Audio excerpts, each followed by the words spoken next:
So when you look at the 20th century, the 1900s, it's a little unsettling to look at those 100 years, that period of 1900 to 2000. It's a little unsettling because every time you might be tempted to think, I think humanity might have finally figured it out.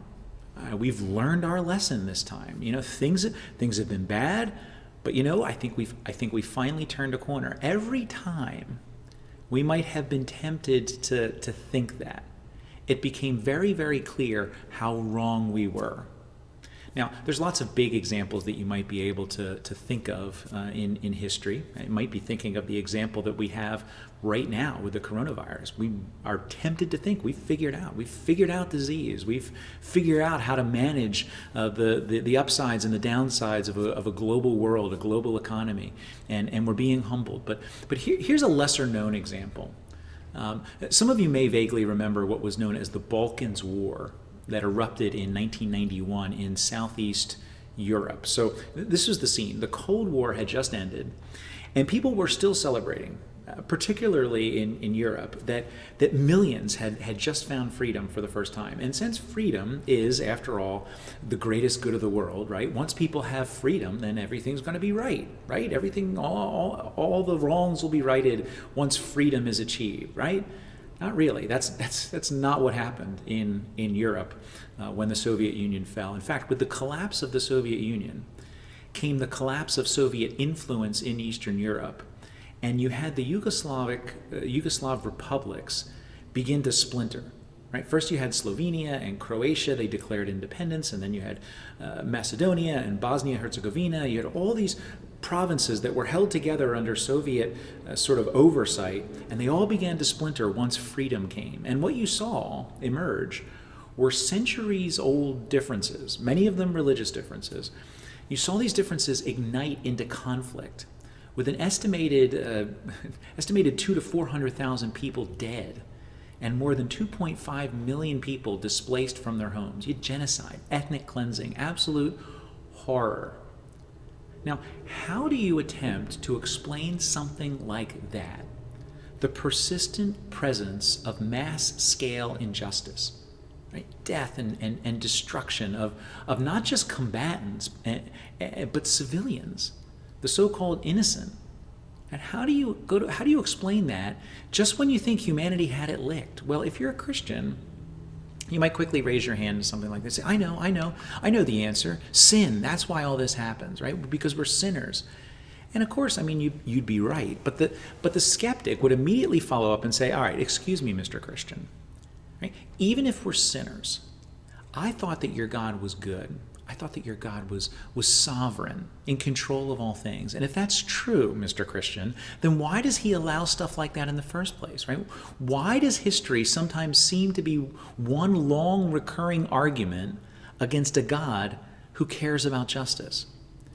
And that's what we've been looking at the last few weeks, and we're going to continue looking at this morning as we study this small book of Habakkuk. Now let's remember, before I read the text, let's remember what's happening. Right? There's this prophet named Habakkuk, and he's living in ancient Judah, somewhere around 600 BC, just before the fall of Jerusalem to the Babylonians. And the book records this guy, Habakkuk's, conversation with God about some of the most central theological questions that a person can have. Questions that history proves are just as relevant today as they were 2,500 years ago. Now, these are the questions. How can I believe in a God of justice in the midst of a world of injustice? Right? How can I believe in a God that is in control when the world seems so obviously out of control? How can I trust the things that are wrong will be made right when they seem so seriously wrong? Right? These are the questions that Habakkuk has been asking God. Right? First, he goes to God. In what we looked at over the last couple of weeks, first he goes to God and he asks him, why is there so much injustice in Judah? Right, the place where I live. Why is there so much injustice here? Because he takes a look around, he sees how the people of Judah are fighting amongst one another, how they're oppressing the poor, how they're ignoring the law, and then when God tells him how he's going to send an evil nation, Babylon, to destroy and enslave Judah, Habakkuk goes back to God and say, excuse me, but that seems a little bit like injustice too, like you're piling injustice on top of injustice. Because see, the people in Babylon were even worse than the people in Judah. And so it doesn't seem a whole lot like justice. It just seems like more injustice. And so Habakkuk goes back to God and he kind of says, God, let me ask you again, God, where's the justice in this? And that's when God answers. And that's our text this morning. I want you to listen while I read from Habakkuk chapter 2, verses 2 to 20. This is what it says. And the Lord answered me, write the vision, make it plain on tablets, so he may run who reads it. For still the vision awaits its appointed time. It hastens to the end. It will not lie. If it seems slow, wait for it. It will surely come. It will not delay. Behold, his soul is puffed up. It is not upright within him. But the righteous shall live by his faith. Moreover, wine is a traitor, an arrogant man who is never at rest. His greed is as wide as Sheol. Like death, he has never enough. He gathers for himself all nations and collects all his people, collects as his own all peoples. Shall not all these take up their taunt against him, with scoffing and riddles for him, and say, woe to him who heaps up what is not his own? For how long? And loads himself with pledges. Will not your debtors suddenly arise, and those awake who will make you tremble? Then you will be spoil for them, because you have plundered many nations. All the remnant of the peoples shall plunder you. For the blood of man and violence to the earth, to cities and all who dwell in them. Woe to him who gets evil gain for his house, to set his nest on high, to be safe from the reach of harm. You have devised shame for your house by cutting off many peoples. You have forfeited your life, for the stone will cry out from the wall, and the beam from the woodwork respond. Woe to him who builds a town with blood and founds a city on iniquity. Behold, is it not from the Lord of hosts that peoples labor merely for fire, and nations weary themselves for nothing? For the earth will be filled with the knowledge of the glory of the Lord, as the waters cover the sea. Woe to him who makes his neighbors drink. You pour out your wrath and make them drunk, in order to gaze at their nakedness. You will have your fill of shame instead of glory. Drink yourself and show your uncircumcision. The cup in the Lord's right hand will come around to you, and utter shame will come upon your glory. The violence done to Lebanon will overwhelm you, as will the destruction of the beasts that terrified them. For the blood of man and violence to the earth, to cities and all who dwell in them. What profit is an idol when its maker has shaped it, a metal image, a teacher of lies? For its maker trusts in his own creation when he makes speechless idols. Woe to him who says to a wooden thing, awake, to a silent stone, arise. Can this teach? Behold, it is overlaid with gold and silver, and there is no breath at all in it. But the Lord is in his holy temple. Let all the earth keep silence before him. This is the word of the Lord.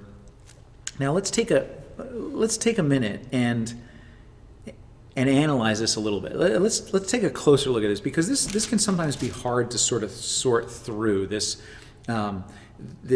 Hebrew poetry here, but it's important. In fact, it's critical for us to get an understanding of what's going on here, because Habakkuk asks this question: God, isn't this unjust that you're bringing the Babylonians to bring further injustice upon Judah's injustice, right? And this, what I just read, is God's answer. And it's a fairly long response, but it basically boils down to God saying to Habakkuk, I hear you.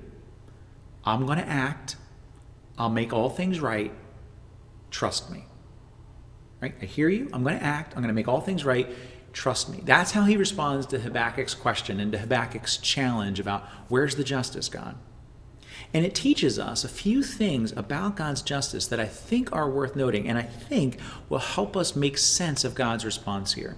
It teaches us about God's justice, that God's justice is first it's certain, second, it's fair, and third, it's satisfied.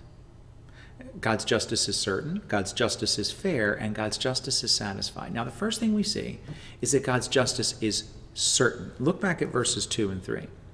Right, God says that the justice he's going to tell you about is clear and certain.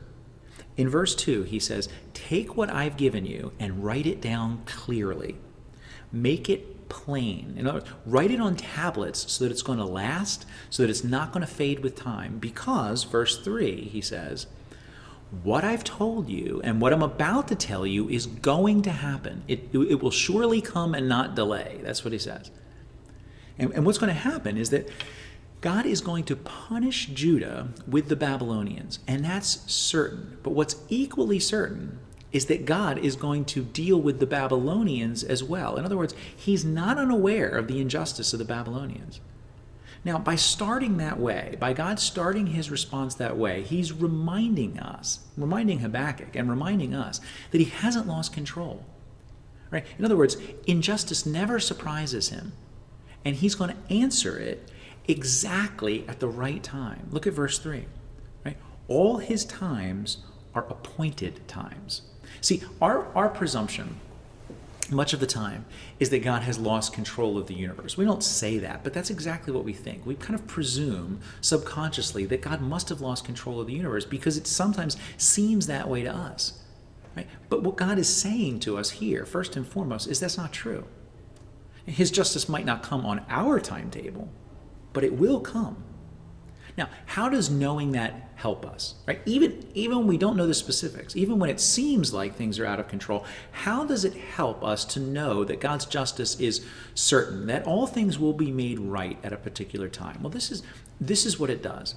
It broadens our understanding of God's justice and his timing. A number of years ago, our family went to Bethany Beach in Delaware, and we were vacationing with Stacy's family, all the spouses, all the kids, big gang of us. And each day, we'd head down to the beach and we would work on the project of the day, this large sand castle, right? Big moat around the outside with fortifications, houses, bridges, not the kind that would like win a contest, but pretty extensive. And we did this every single day. And given the amount of effort that we all put into it each day, you would think that it was going to last forever. And then, of course, what would happen? We'd go inside for the afternoon and we'd come back in the evening to take a walk on the beach. And guess what? The castle was gone. Washed away with the high tide. Completely erased. And the tide arrived just as it was scheduled to arrive. And the result of washing away the castle was inevitable. What God is saying is that it's the same way with injustice, right? When you're sitting in the midst of it and you're looking at it and it's all around you, it seems like it's going to last forever, but it's not. It doesn't stand a chance against the certainty of the tide of God's judgment. Remember David Martin Lloyd-Jones, the British pastor from the mid-20th century that I've been quoting a lot recently? Right? This is how he put it. He said, there is nothing more consoling or reassuring when oppressed by the problems of history and when wondering what is to happen in the world. Right? There's nothing more consoling or reassuring than to remember that the God whom we worship is outside the flux of history. He has preceded history. He has created history. His throne is above the world and outside of time. He reigns in eternity, the everlasting God. That's point number one. God's justice is certain. It will come at its appointed time, and it will come perfectly. Now, that's important to know. But what else do we know about the nature of this justice? Well, that's point number two. Right? Not only is God's justice certain, not only is its timing appointed, but God's justice is fair. Now, that's where we start to look at some of these so-called woes, the 5 woes that we read, if you were listening carefully, from verses 6 to 20, it repeated this pattern of saying woe to this and woe to that. And that actually forms the majority of God's response. And because God takes so much time with it, I want to spend a few minutes here, because it's here that we learn that God's justice is not just random. It's not just fly off the handle anger. No, God's justice is the most absolutely appropriate response to what he sees in the world. Now, this term woe in Hebrew is the signal of impending justice. It's not a wish, it's not a hope, it's not a request.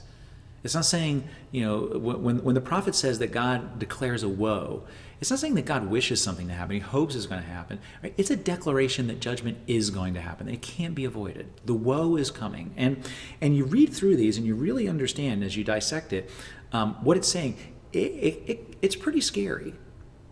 And as we read through these a few minutes ago, right, you saw God takes his justice fairly seriously. In other words, if God's declaring a woe, you don't really want to be on the wrong side of the woe. I mean, you've got woe, the right side, the wrong side. You don't want to be on the wrong side of the woe. Now, let's look at each of them quickly, right? Let's go through it. First woe, verse 6. This is what it says. Verse 6. It says, "Woe to him who heaps up what is not his own. For how long? And loads himself instead with pledges." Now, the problem here that's being addressed is greed. And greed, of course, is the seeking of satisfaction in the accumulation of things that don't belong to you. That's what greed is. Seeking satisfaction in the accumulation of things that aren't really yours, or that don't need to be yours. And what God is saying is that if you take from others, then what's going to happen is that you'll have things taken from you.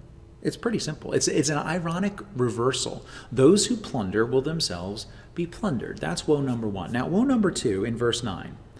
"Woe to him who gets evil gain for his house, to set his nest on high, to be safe from the reach of harm." Now, the problem here that's being addressed in woe number two, the problem here is injustice. In other words, the benefit of one person at the expense of another. And the woe here, the justice that's being administered, it comes out through an architectural metaphor. Right? In other words, the unrighteous believe that they're building something that's going to be safe and secure. But they're doing it at the expense of others, thinking that all the while, all while they're doing it, that no one's going to notice.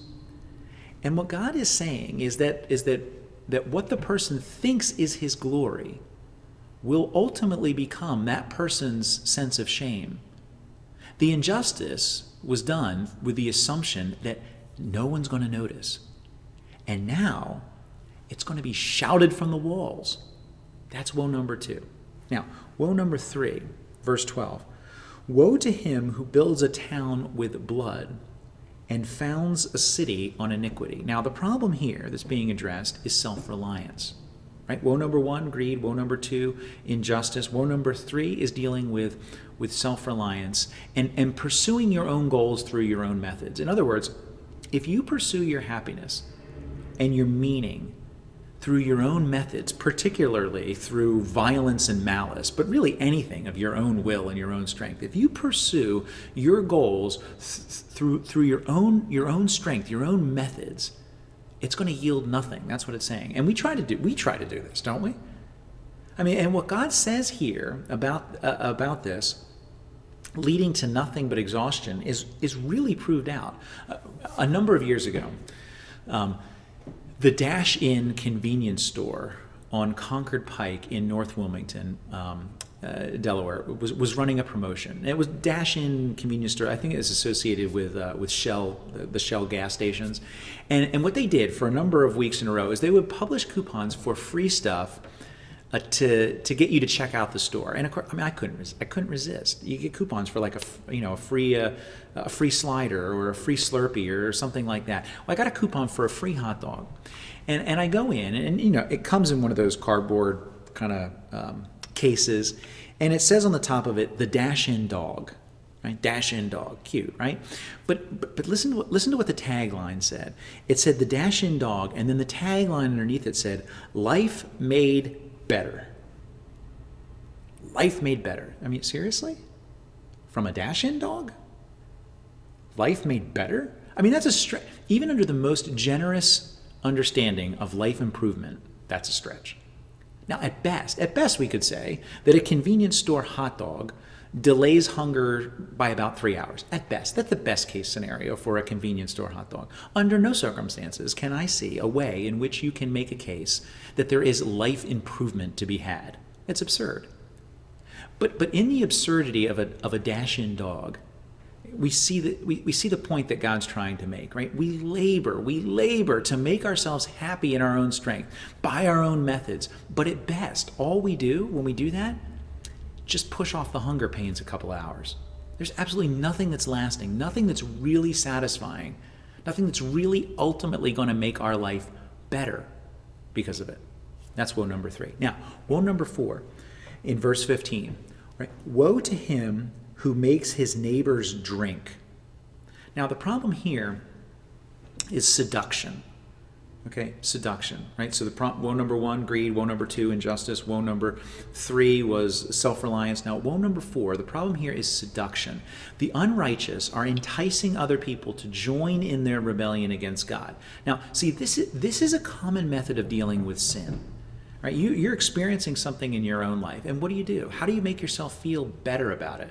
Well, you surround yourself with other people who are doing the same thing. And what God says is that if you seek to embarrass and to exploit others, then what you think is your glory is going to be removed. And you're going to be exposed for what you really are. In verse 16, we see it. We see the administration of justice in the imperative command, right? Now it's your turn. Right? This is God giving the people up to their desire and saying to the people, you want to drink? Go ahead, drink. But what they'll be drinking, you want to drink? Go ahead and drink. But they're not going to be drinking wine. No, that's the cup that they're talking about here. The cup from the Lord's right hand is the cup of wrath. It's an image for God's justice, frequently used in the Old Testament. For example, in Psalm 75, verses 78, it says, But it is God who executes judgment, for in the hand of the Lord there is a cup. Right? You want to entice other people to drink? Right? You're going to drink. You want to drink? You're going to drink. You're going to drink the Lord's justice. That's woe number 4. Now, woe number 5, verse 19. Woe to him who says to a wooden thing, awake, to a silent stone, arise.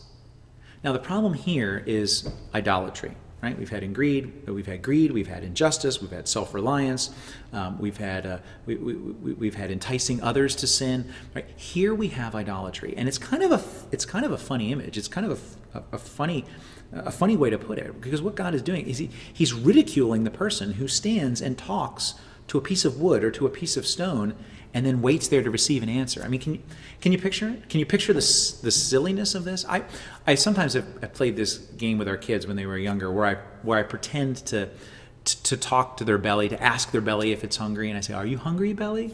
Right? And I put my ear next to their belly and I listen and say, belly says it's hungry. What are you hungry for, belly? And I listen again, and I take my shot at influencing the outcome, and I say, peas? You're hungry for peas? That's silly, but that's what idolatry is like. We have a made-up conversation with something that can't respond so that we can fabricate the answer in our own heads to fit our agenda. Did you get that? That's the definition of idolatry. We have a made-up conversation with something that can't respond so that we can fabricate the answer in our own heads to fit our own agenda. That's idolatry. Taking something besides God that we can craft according to our agenda and then devote our lives to it. And see, this fifth woe is actually the climax of all the others. Right? It's not just the fifth in a series, it's the climax of all of them. See, the reason why I took the time to go through all of them is because the objects of all of this woe, the objects of God's justice, they all have this in common. They all attempt to take something besides God and use that as the vehicle to pursue happiness and meaning and satisfaction. But see, the problem is it doesn't work. In every case, it doesn't work. If you seek answers from anything but God, you're going to be frustrated. You're going to come to futility. Instead of finding life in that thing or in that method, you're going to find destruction. Right? That's the judicial irony, the poetic justice that you see in every single one of these 5 woes. What does God do in every single case? God brings justice in each instance through an ironic reversal of the roles, right? He takes the thing which is thought to bring meaning and power or glory, and he uses that thing as the vehicle for bringing justice. Right? It's a common instrument for the way God works, right? And that's what happens to those who reject God. Justice is administered through the failure of whatever object they have put in the place of God. And I want you to see how that is perfectly fair, right? Perfectly proportional. God's justice is simply the logical conclusion of that which the wicked say they want. And that brings some comfort as we look at the world around us and we see all kinds of injustice in the world, right? We want God to be fair about the whole thing, right? That's something that seems right? People who practice injustice will get what they deserve. But there is a problem for us. There's a problem for us in this whole analysis, because the other thing that becomes pretty clear as we read through these 5 woes is that we really don't have to dig too deeply to see ourselves in them too. Now, I may not be guilty of theft or extortion according to the criminal code of the state of New Jersey or the United States of America, but do I attempt to use what others have to build myself up? Right? Do I sometimes look to the mistakes of others and hope that they make me look better?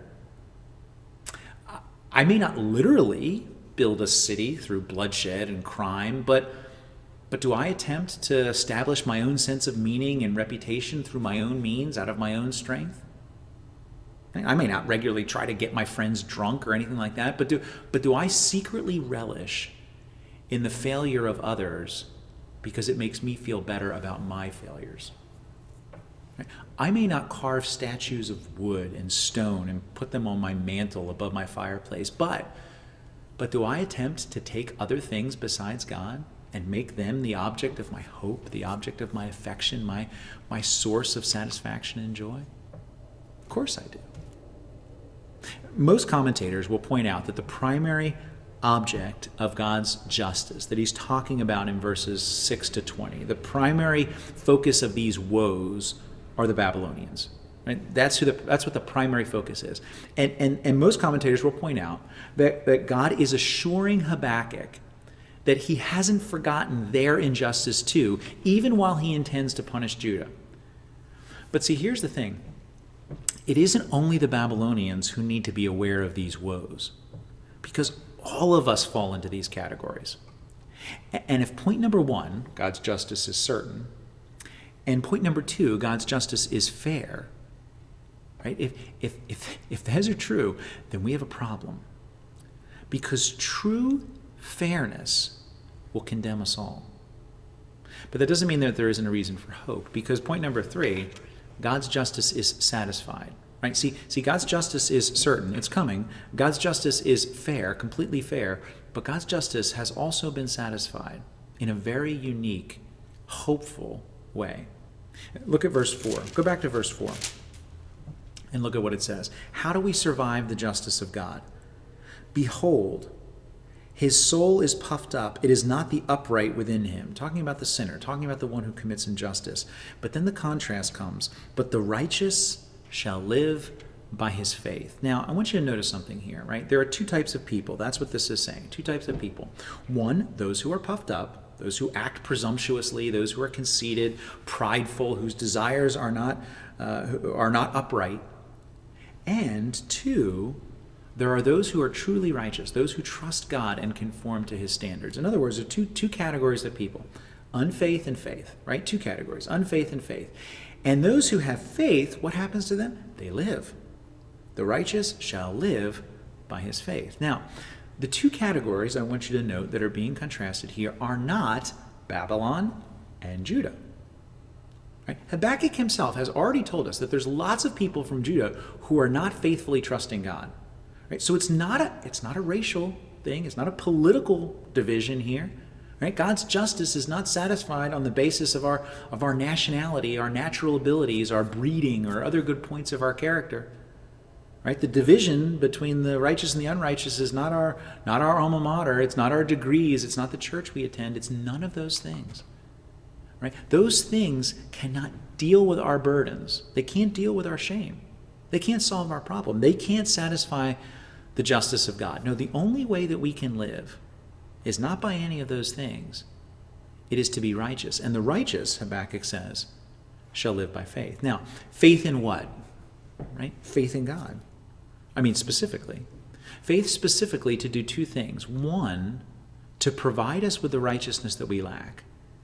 And faith to provide for the sin that we have. That's what we need. We need God to do two things. We need him to provide the righteousness that we lack and atone for the sin that we have.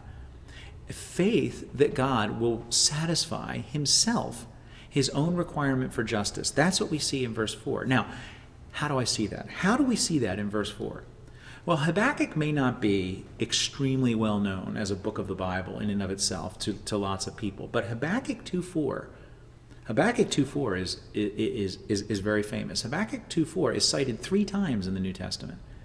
And it is arguably the most significantly cited in Romans chapter 1. Now, Romans, the book of Romans, is the Apostle Paul's detailed explanation of how a rebellious person who is a deserving object of God's justice can be made right with God. That's what the book of Romans is about. How do you have someone who is a deserving object of God's justice? How does he get right with God? And it all hinges, in Paul's letter to the Romans, on the good news that the righteousness of God can be received by faith. And Paul states it very, very clearly in chapter 1, verses 16 to 17. He has this thesis statement that becomes the basis for the rest of the entire letter, all 16 chapters, right? This is the thesis statement. He says, Romans chapter 1, verse 16, "For I am not ashamed of the gospel, for it is the power of God for salvation to everyone who believes, to the Jew first, and also to the Greek. For in it the righteousness of God is revealed from faith for faith, as it is written," then he quotes Habakkuk 2:4, "the righteous shall live by faith." Right? Do you see the connection that Paul's making? Right? The interpretation that he is making, inspired by the Holy Spirit, of Habakkuk 2:4. Paul is using Habakkuk 2:4, "the righteous shall live by faith," as the Old Testament reference to support his argument that the only way for the guilty to avoid the justice of God is for that condition of righteousness to be met by someone else. Now that person, the New Testament tells us, and Paul goes on to explain clearly in Romans, that person is Jesus Christ. He's the one whose death on the cross perfectly satisfies the justice of God in our place. He's the one who, though he had no sin, Paul writes in 2 Corinthians, though he had no sin, God made him to be sin for us so that in him we might become the righteousness of God. Right? Jesus is the one, Paul writes in Ephesians 3, in whom and through faith in whom we may approach God with freedom and confidence. Jesus is the one by whom, Paul says in Romans 5, we have been justified through faith and therefore we have peace with God. Jesus is the one in whom all men everywhere are called to believe and have confidence to know that if you confess with your mouth Jesus is Lord and believe in your heart that God raised him from the dead, then you will be saved. That is the good news to which the book of Habakkuk points and which is finally realized in Jesus centuries later. God's justice is satisfied for all those who put their faith in him. Now let's go back to the question. Because we have to think about this. Has this satisfied our question when we look at the world and we see the pain and the conflict and the injustice and we ask, God, what in the world are you doing? Well, we have to admit, it doesn't provide us all the detailed answers that we may want about the specifics of what God's doing. But ultimately, God's final word to Habakkuk in verse 20, this is what he says. He says, "But the Lord is in his holy temple. Let all the earth keep silence before him." In other words, God ends his response by saying, I'm God. Don't trust in your human understanding. Leave it to me. Now that can be hard. And it may actually present some problems for you, particularly if you've been the victim, the personal victim of injustice. But I want you to understand that the alternative to that, the alternative to God saying, leave it to me, is much worse. Because the alternative is a God who says to us, not leave it to me, but who says to us, go ahead, you handle the justice however you see fit. Now that might at first sound attractive, but that's never going to work. In the Balkans War of the 1900s, the majority of the most heinous atrocities were committed by the ethnic Serbs, backed by the Serbian-controlled Yugoslav army. But in 1995, the tide shifted, and the Croatian army scored a major victory and overran a key Serbian town. Right? The Serbian army pulled back, and they abandoned the Serbian civilians who lived there in that town. Now, what did the Croats do? They did the same thing that the Serbs had done to them. They drove the innocents from their home. They killed thousands of helpless people in a statement of revenge. Miroslav Volf is a professor at Yale University, and he's a Croatian, an ethnic Croatian, who has seen and therefore can understand some of the violence that occurred in the Balkans of the 1990s far better than you or I could possibly.